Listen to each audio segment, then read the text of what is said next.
Good morning and welcome to White Bear Unitarian Universalist Church. We are delighted to have you here, both those in the sanctuary space and those attending virtually. It is good to be together in a community of youth, adults, and children, sharing the values of courage, reverence, and compassion. I'm Annie Vale, and I'm a member of our board of directors. Whoever and wherever you are, you're warmly invited to join us for social hour at 10 a.m., either in person or on Zoom.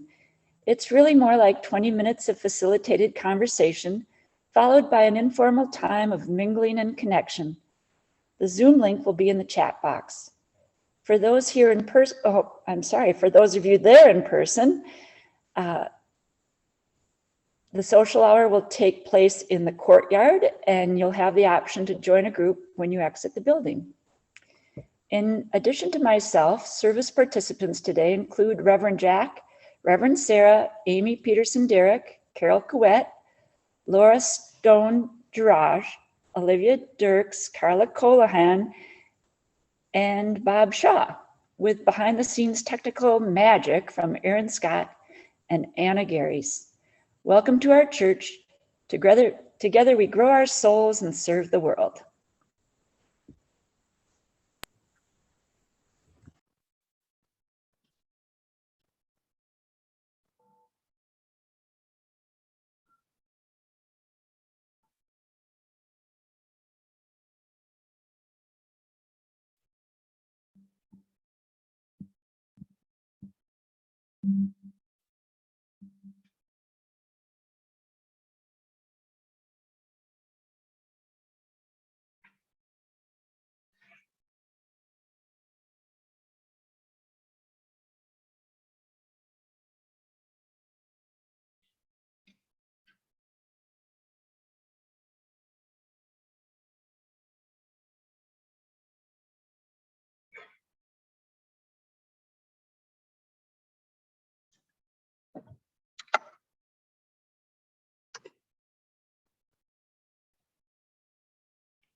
Come in. Come into this space which we make holy by our presence. Come in with all your vulnerabilities and strengths, fears and anxieties, loves and hopes. For here you need not hide nor pretend, nor be anything other than who you are and who you are called to be. Come into this space where we can heal and be healed, forgive and be forgiven. Come into this space where the ordinary is sanctified, the human is celebrated, the compassionate is expected. Come into this space. Together we make it a holy space. Welcome. Bob Shaw will light our chalice.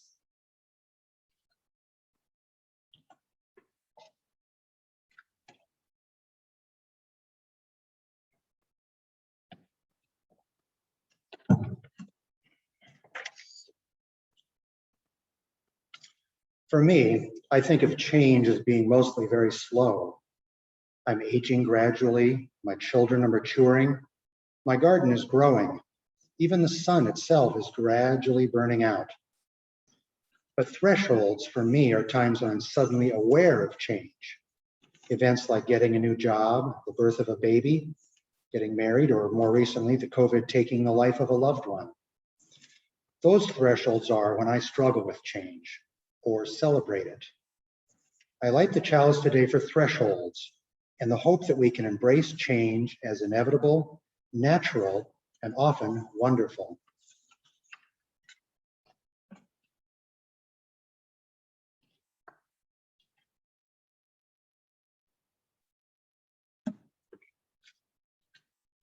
Please join me in the opening words. Love is the spirit of this church, and service is its law. This is our great covenant, to dwell together in peace, to seek the truth in love, and to help one another.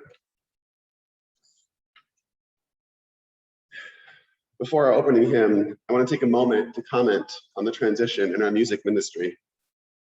After more than 2 decades of music ministry here at WBUUC, Carol's time with us is ending.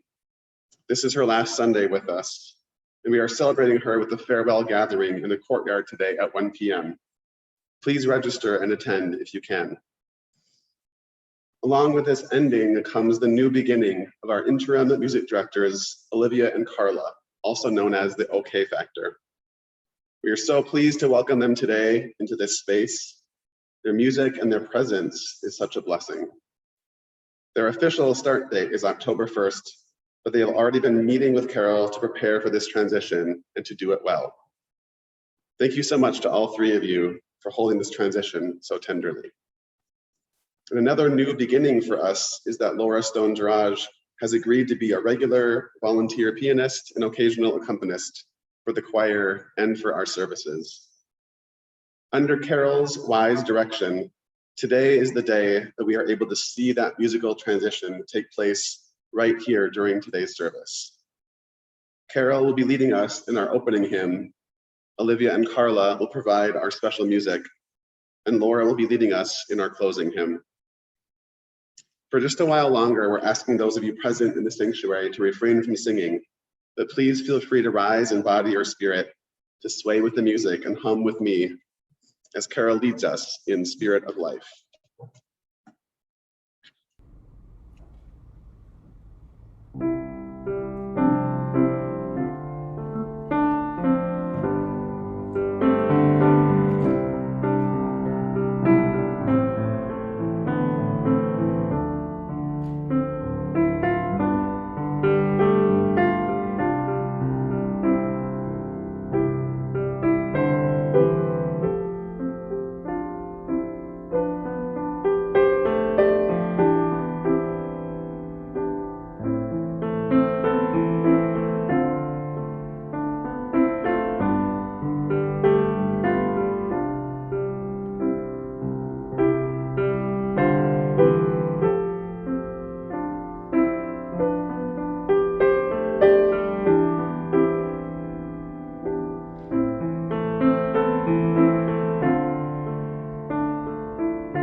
Good morning.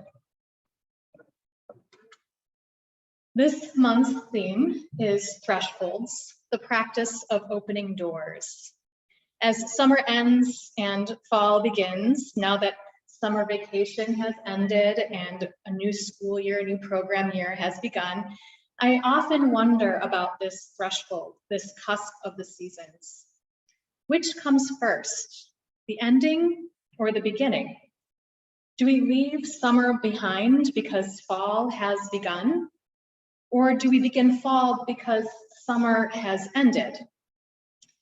Must we end one to begin the other? Or is there a time when we have one foot solidly in both summer and in fall? Of course, these answers are different for all of us as we feel the changing of seasons so deeply differently in our bones. But these questions do remind me of a story, a Hausa tale from West Africa called The Brothers. And this story asks us to hold these questions of endings and beginnings through the lens of life and death. As you listen to this telling from Sarah Conover and Frida Kane, I invite you to wonder with me. What does this story make you wonder? What is it calling you to do? Once there was, and twice there wasn't, two old brothers who were inseparable travelers. One was named Life, the other Death. One time, after journeying across a desert, they came to a refreshing green oasis where they were greeted by the spring keeper. "Would you like some cool water to drink?" he asked them. Both men nodded their assent. Dipping his gourd into the pool, the spring keeper added, "It is the custom to let the elder drink first. Which of you is the elder?" Life spoke up first. "I am the elder," he said, stepping forward. "No," Death contradicted. "I am the elder. and he stepped forward next to his brother. Life said, "But that is impossible. Things must live before they die." Death responded, "On the contrary, things begin in death, are born, live for a time, and then return once again to death." Said Life, "That is not how this works at all. All things come from the Creator, live, and then die. Death began after the first creature lived and died." Said Death, a spark in his eyes, "Death is before and after all of life. Things arise from it and return to it. Therefore, death is surely the elder." Well, the two debated like this next to the spring and had yet to drink a drop of water. Finally, they asked the spring keeper to judge truly who the eldest was.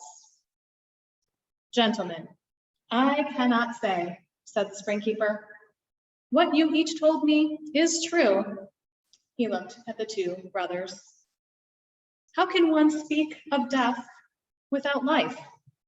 Death is like a desert until rain falls. Then all living things sprout miraculously from rocks and sand." He smiled. "And how can one speak of life without death, to which all things are certain to return?" The spring keeper paused. "Neither can exist without the other. The Creator wears both masks. Neither of you is elder or younger." He held out a single gourd.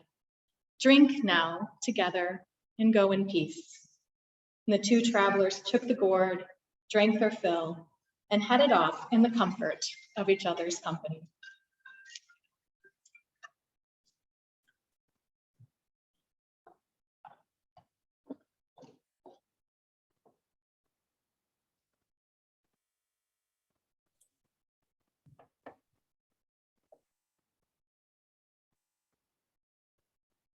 Today, in our time of meditation, we will be beginning a new practice of sharing cares from our congregation.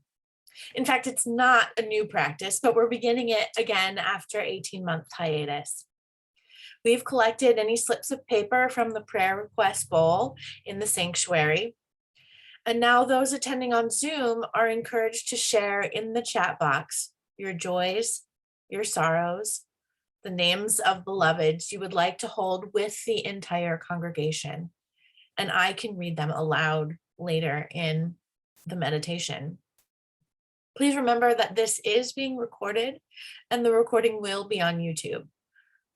So I will share your joys, your sorrows at the end of the meditation. So please do take your time. Join us now in a time of meditation. Find a comfortable place for your body. Take some breaths. Let your eyes rest for a time. As we come into this time of rest, remember that it is both a beginning and an end. Although we are right in the middle of the service, this is the beginning of the end and the end of the beginning. Every moment is a new moment. Every breath is new life filling our lungs. Take time to breathe into this silence, not total silence. There's always some other sound happening, small child running, cough or breath of another person, the sounds of nature. But just be with this moment in this silence for a time.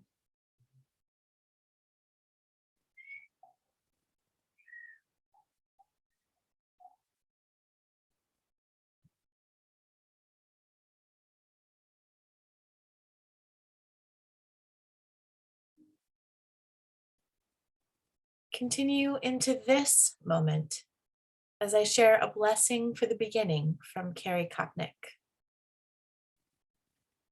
The things to do have been done, well, for the most part.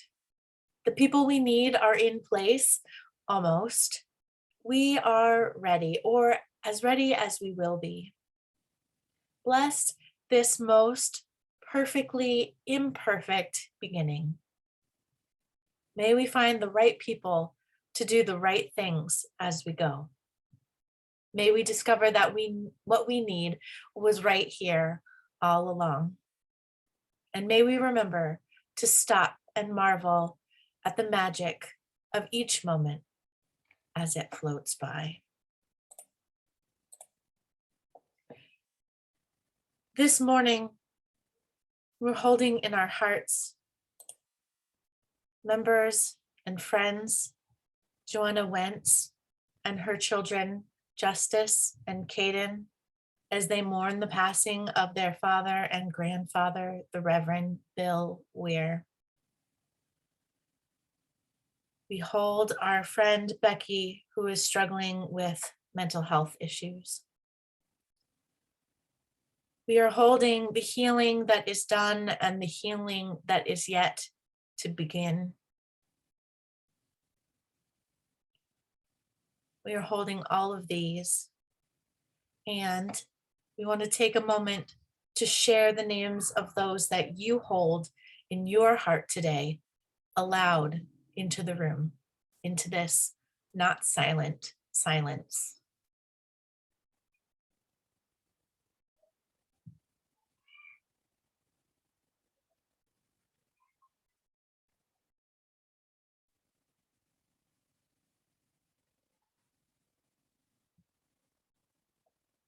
We hold them all in love. Amen.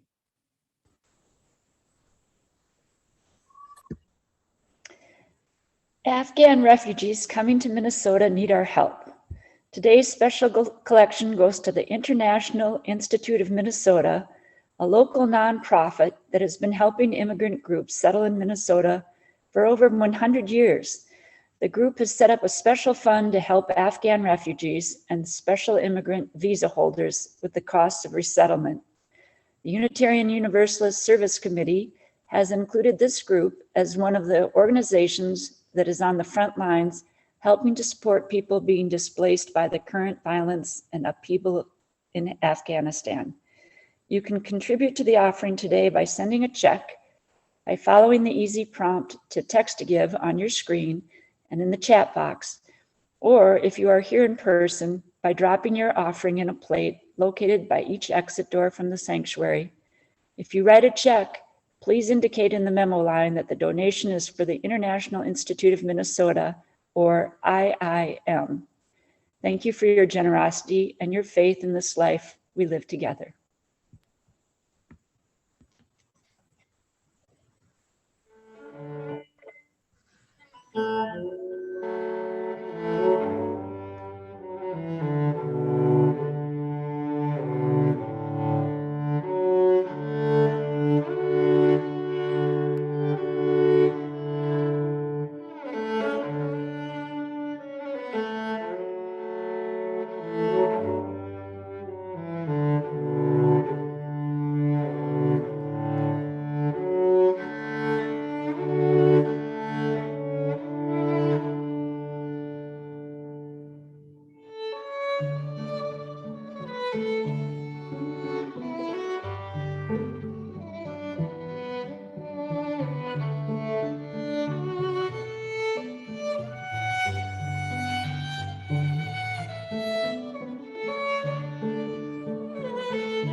Our first reading is called Endings, Beginnings by Carmela Worthrich. Today, just like any other day, is an ending and a beginning in itself. And nothing could be more terrifying, exhilarating, and unquestionably beautiful. Because today, just like yesterday, and no different from tomorrow, is an opening and a closing, a start and an end, a rise and a fall, a prelude and a finale, a birth of new chances and a death of old regrets, but also a gamble and a risk to end the things that hurt and begin to plunge at a new shot at love, to choose what to wake up for and who to say goodbye to look for light in between every crack, to make mosaic ceilings out of shattered glass, and maybe to find tiny slivers of life in death.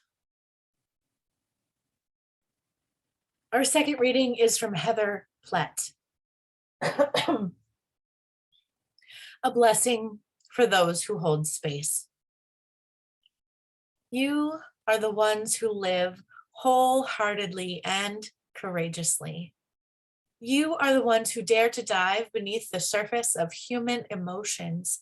You are the ones who show up and keep showing up, even when grief is as vast as an ocean and fear is as unmanageable as a volcano. You are the ones who reach past the known to hold that which is liminal, nebulous, and layered with complexity. Whenever you do this hard and holy work, whenever you show up with your hands trembling and your heart fluttering, may you know that you are not alone and that you have what you need for this moment. May you remember that we are woven together, and may you trust that you can lean into the container that mystery and community hold out to you. As your work deepens to hold what the future brings, may your intuition and discernment deepen with it. May the tenderness and grace which you offer others be available to you in equal measure. And may you remember to let joy in, even when you feel uncertainty and wobbly. May you trust your own wisdom and courage, and may you find those who can hold space for you. Remember to honor the limits of your capacity and let love always be your guide.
Wow, thank you.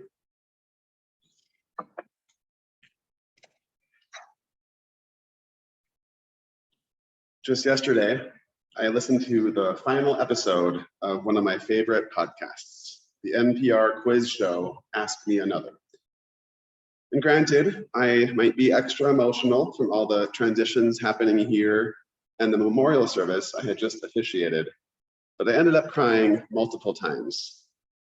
They poured a special drink for their final episode, brought on their favorite guests, and spent extra time on the end credits. All the familiar voices and music and words moved me to tears. When they got to the part where they said, "And next week on Ask Me Another," there was a sound of a record scratch, and the audio shifted to the sound of a calm lake, waves gently lapping, birds overhead. The episode faded out peacefully, and I had tears in my eyes again. Change is hard, y'all. So are endings, so are beginnings, but they are part of life. Not just part of life, they are life. In her masterpiece, Parable of the Sowers, Octavia Butler said, "All that you touch, you change. All that you change, changes you. The only lasting truth is change. God is change." Endings and beginnings happen all the time. We don't always notice them because if we did, our brains might break. We trick ourselves into thinking that everything is calm above the surface, but there is much more happening below the surface, like a duck gliding on water, but kicking furiously underneath the surface. Even if our lives look the same as they have previously, we are constantly acclimating and adapting to new realities, learning and growing, digesting new information, and taking on new perspectives. The place where we run into problems is when we believe the lie of consistency and permanence. What's that ironic saying again? The only permanent thing is impermanence. The sooner we know and accept the inevitability of change, the sooner we can deal with those changes and adjust our expectations. I mean, we all know this, right? Our bodies change, our moods fluctuate, our circles of friends shift. Every day is a beginning and an ending, a birth of new chances and the death of old regrets. And in the words of Carmela Wuthridge, nothing could be more terrifying, exhilarating, and unquestionably beautiful. Don't get me wrong, I know that not all changes or endings are positive. Some of them absolutely break our hearts. Death and disease, war and dementia, friendships dissolve, and jobs disappear. How do we handle the onslaught of change and impermanence?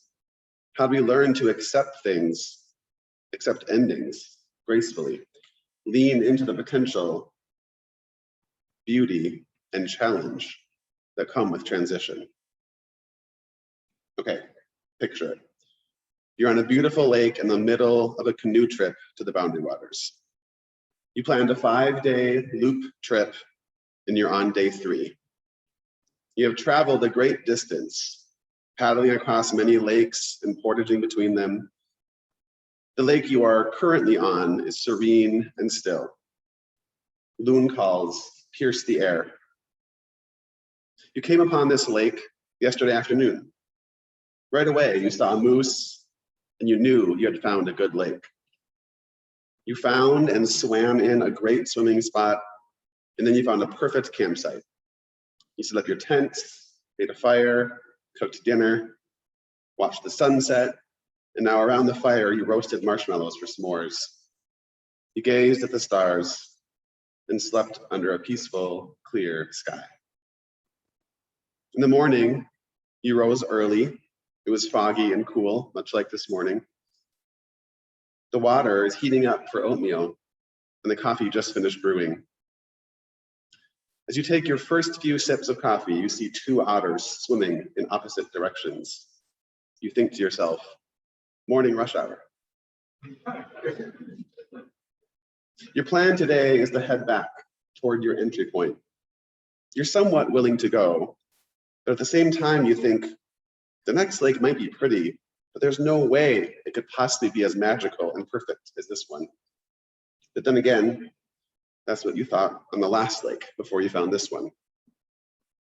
Something drives you forward, maybe curiosity, or just your acceptance that inevitably you'll have to leave each lake you encounter, no matter how perfect. So you pack up camp, you organize all your gear, and using your map and compass, you set off to the next portage point. Slowly, or even begrudgingly, you come to the shore of the portage point. You transition from water to land, from paddling to walking. You do your best to divvy up all the gear amongst the people of your party. And then with canoes on shoulders and Duluth packs on backs, you make your way to the next lake, trudging through the woods. You might take one final glance back at the beloved lake. There's no way you'll find a lake so peaceful and satisfying. You turn forward again and almost get a branch to the face. Surrounded by trees, you have no idea what's in store at the next lake. You can't even see it. All you see is the front of the canoe, occasionally bumping into birch trees. But then you start to hear the water from the next lake. Maybe there's a small waterfall. You might even have a scout in your group, most groups do, who has already run ahead and scoped out the next lake. It's beautiful, they say. It's not exactly like the last lake, but it's pretty neat, and they already found the perfect place to have lunch. During lunch on that next lake, you're visited by a bald eagle. Some loons are nearby enjoying their own lunch, and you lean back in your hammock and think, wow, another perfect lake. You see, I learned early on in my Boundary Waters trips not to waste my time comparing lakes against each other. I learned to appreciate each lake for what it provides and thank it as I left. Your journey on one lake has to end before you can begin your journey on the next one. And maybe I'm drawing out the analogy too far here, but what I realized yesterday is that portages are a perfect metaphor for interim ministry. The portages are what take you from one lake to the next. One minister or musician ends their ministry with us, but they have gotten us to the portage point. The job of those in interim is to get us safely through to the next lake. They are standing between the ending of one lake and the beginning of another, holding space for the possible, for the experimental, and for the liminal.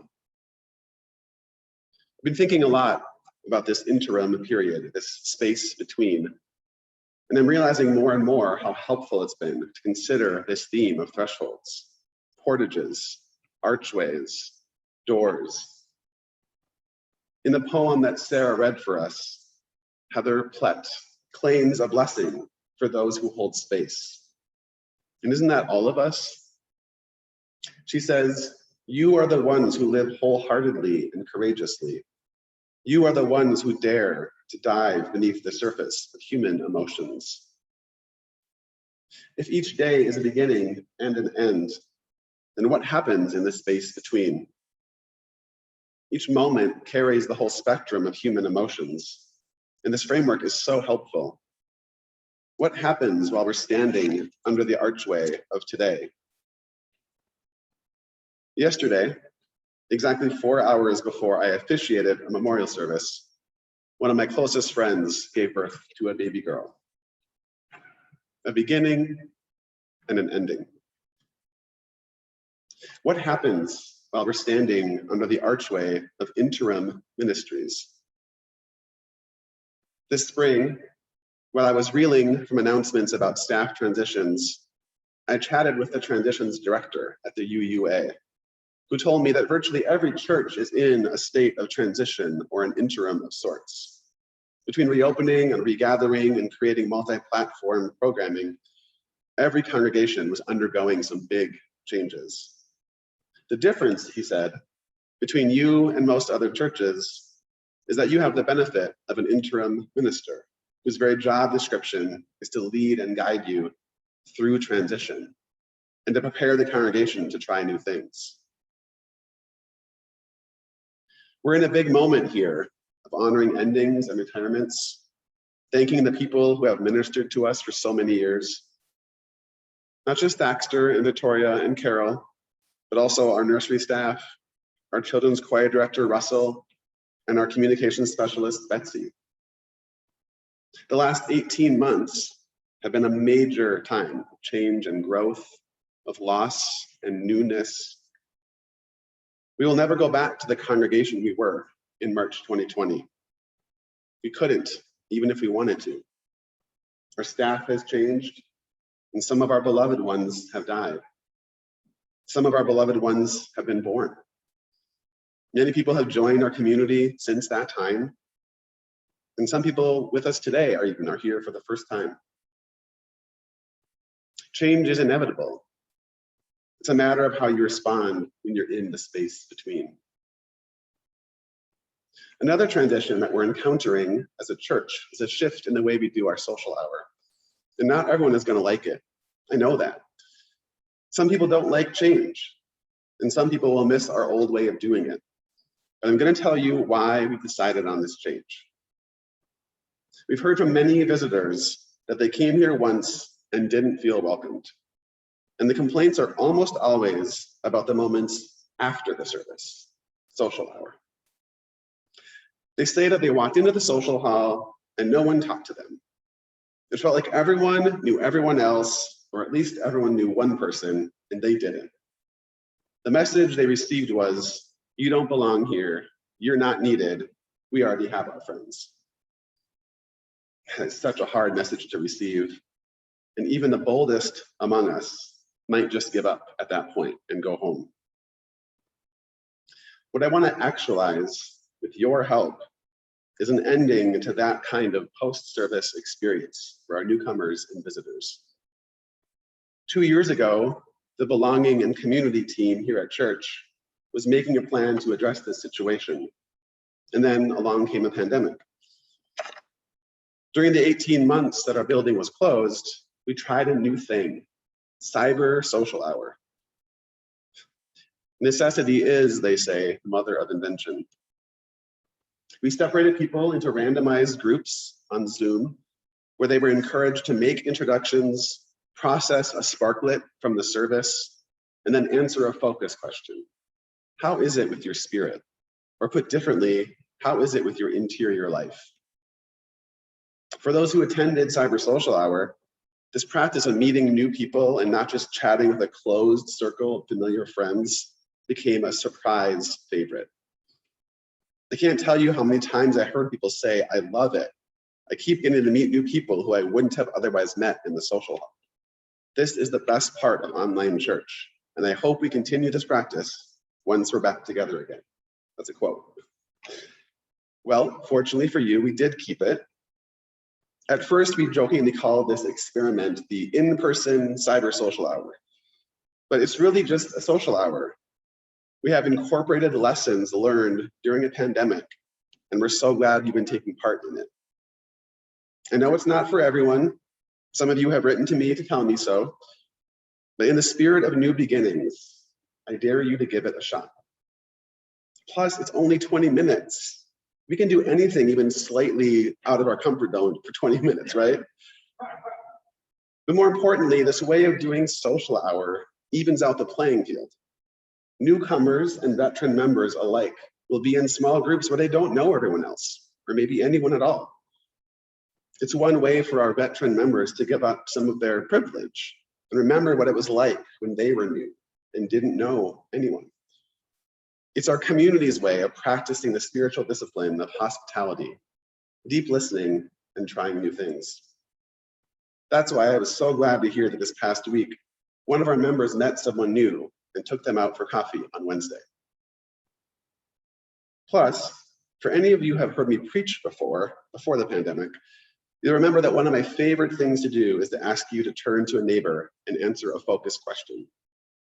That's not possible right now, but I can always give you the question and then ask you to answer it during social hour. So here goes. Your focus question today is, outside of our staff transitions, when is a time you faced a big ending or new beginning? How did it go and what did you learn? I'll say it again.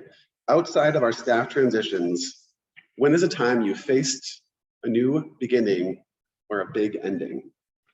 How did it go and what did you learn? If you're feeling overwhelmed by the changes and transitions, please know that you are not alone. But there's nothing that says that we can't stick together and grieve and change and grow together as we keep on moving forward. To recap some of Heather Plett's words in her blessing, you are the ones who show up and keep showing up, even when grief is as vast as an ocean and fear is as unmanageable as a volcano. May you remember that you are woven together, and may you trust that you can lean into the container that mystery and community hold out to you. May you find those who can hold space for you. Remember to honor the limits of your capacity and let love always be your guide. May it be so, and make it so. Amen. Please rise in body or in spirit as Laura plays our final hymn, There's a River Flowing in My Soul. Feel free to sway and hum along here in this space and sing out nice and loud if you're here with us.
Please join me in the closing words. May peace dwell within our hearts and understanding in our minds. May courage steel our will and love of truth forever guide us.